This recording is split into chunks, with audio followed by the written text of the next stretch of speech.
All right, welcome to The Explainer. We always see these epic stories end with a huge victory, right? The bad guy's defeated, the world is saved.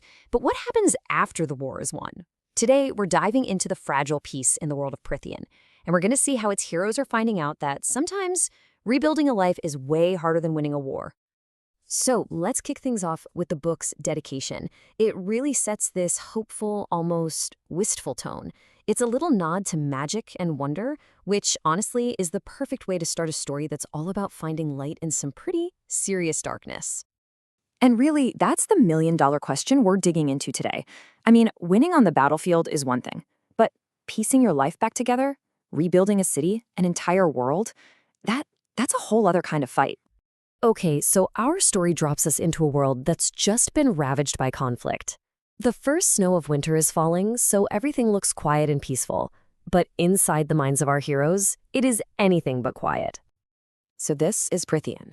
Think of it as a land made up of these powerful, immortal territories called Fey courts. They've just barely survived a massive war against this enemy called Hybern. Now, new alliances are being put to the test, and a lot of old grudges are bubbling just under the surface. And this is where we meet our main character, Feyre. She's found this peace in the city of Velaris, but you can just feel how heavy her memories are. That happiness she's talking about?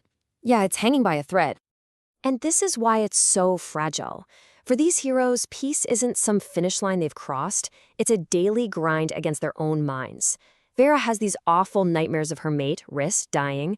He literally relives the moment their soul bond was torn apart. They just pour all their energy into work, into rebuilding their city, almost like it's the only thing holding back the flood of traumatic memories.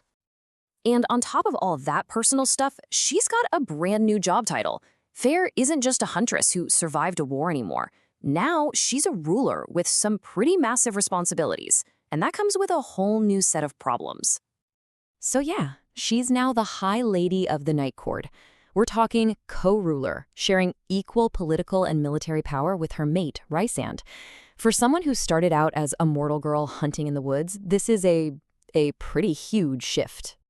But here's the thing that's eating at her. Despite all the official duties, the charity work, the endless paperwork, she feels this disconnect. She sees the people who lost everything, the city still in ruins, and she feels like she should be doing more, Something more personal. She just can't figure out what. Okay, let's leave the city for a minute and head up into the Illyrian Mountains. This is where the Night Court's greatest army, their most powerful warriors, live. And, surprise, surprise, it's also where their biggest problems are brewing. And Rhysand's take on it really shows you just how massive the cultural divide is here. His city, Velaris, is all about progress and art and equality, but the Illyrian camps, they're stuck in these ancient, brutal traditions. When he says change there is slower than the melting glaciers, he is not kidding. And this is the heart of the problem, right? It's a total clash of ideologies. On one side, you've got the Illyrian tradition, where females are basically servants. And then you have Rhys and his general, Cassian, who are pushing for total equality. They believe anyone who wants to train and fight should be able to. They're challenging thousands of years of culture, and well, it's not going over well. And this is where things start to get really, really dangerous. The Illyrians took the biggest hits in the war, and now their grief is just festering. It's turning into resentment. Nasty rumors are starting to spread, that their leaders basically use them as cannon fodder. Whispers of rebellion are starting to bubble up, and Rhys knows it could easily explode into a full-blown civil war. Okay, so we've got a storm brewing in the mountains. Now let's dive straight into the political heart of darkness, the Hewn City. It's literally called the Court of Nightmares. I mean, that tells you everything you need to know. And this quote from Morrigan, wow, she's Rhys's cousin, and she runs this place. She absolutely nails it. This isn't some cool, powerful darkness. It's the darkness of things that are rotten, that are falling apart. So to really get what's going on here, we have to rewind the clock, like 500 years back. Because Morrigan's own traumatic history is all tangled up with this court and its allies, and it's about to come roaring back into the present. So here's the story, and it is brutal. Her own family betrays her and hands her over to be tortured. She's taken to the woods, literally nailed to a tree, and just left to die.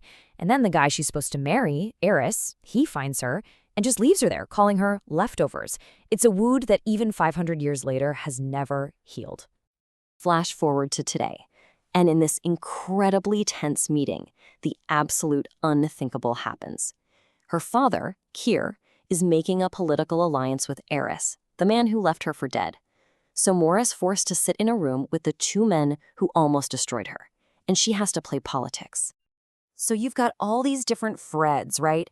The personal trauma, the political backstabbing, the rebellion simmering, and they are all about to crash together at one single event, the Winter Solstice celebration.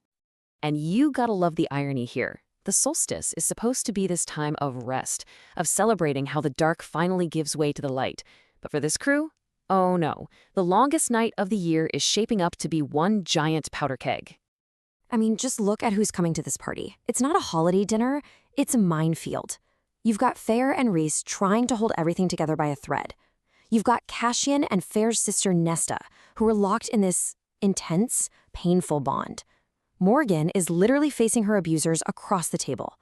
And then there's the other sister, Elaine, who is completely shut off from her own mate, Lucien. It is a recipe for absolute chaos. And man, this quote from Rhysand, it just perfectly captures the mood. He has this gut feeling that all of their fragile happiness is just borrowed time, that it's a debt that's about to come due. It's this deep sense of dread hanging over what should be a celebration.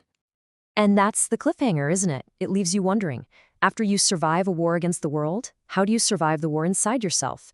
Can these heroes actually heal their own wounds enough to heal their broken world? It really makes you ask if the light they all fought so hard for can ever truly push back the darkness they're still carrying inside.